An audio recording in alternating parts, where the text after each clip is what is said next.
महाराष्ट्र के राज्य मंत्री अदिति तटकरे ने लाडली बहन योजना को लेकर हाल ही में उठे विवाद और भ्रम पर सफाई दी है। उन्होंने स्पष्ट किया कि यह योजना बंद नहीं की जाएगी और इसके संबंध में जो भी गलतफहमियां हैं उन्हें दूर किया जाएगा। महामहिम राज्यपाल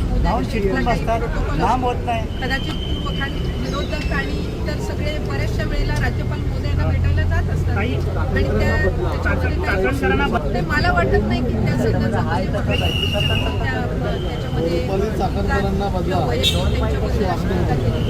एक गोष्ट निश्चितपणे आहे की महिला आयोग यांचं जे कार्यक्षेत्र आहे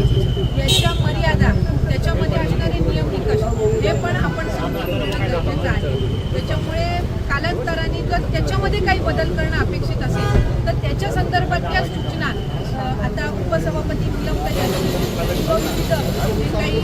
महायुतीचे सुद्धा पदाधिकारी असतील किंवा विरोधाचे गृहमंत्री सुद्धा आहेत, त्याचबरोबर उपमुख्यमंत्री शिंदेसाहेब असतील आणि अजितदादा असतील, मंत्रिमंडळातील इतर सहकारी असतील, त्यांच्यावर शक्ती कायदा जो आहे हा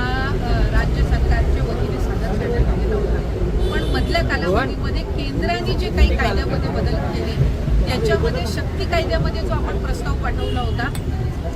त्यात असणारे जे काही कायदे आहेत आणि केंद्र सरकारने आणलेले जे काही नवीन कायदे आहेत त्याच्यामध्ये बऱ्याचदा समांतर होतं। म्हणून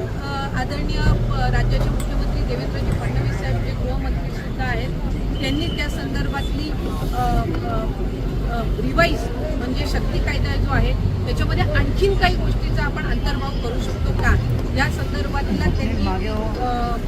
निर्णय घेतला आणि त्याचा एक सुधारित प्रस्ताव सुद्धा त्यांनी केंद्र शासनाकडे ते पाठवत आहेत आणि मला खात्री आहे की केंद्राचे काही कायदे जे आहेत त्याची योग्य पद्धतीनं अंमलबजावणी आणि त्याचबरोबर आपला शक्ती कायद्याचा जो नव्याने प्रस्ताव काही आणखी गोष्टींचा त्याच्यामध्ये अंतर्भाव करून जो जाणार आहे त्याच्यातून अधिकाधिक या सर्व गोष्टींवर आळा घालण्यासाठी निश्चितपणाने उपयुक्त ठरतील। खरं तर जर आपण गेल्या काही वर्षांचा डेटा जर आपण काढला तर घटना ज्या आहेत ते कमी होण्याचं सुद्धा प्रमाण हे आहे, पण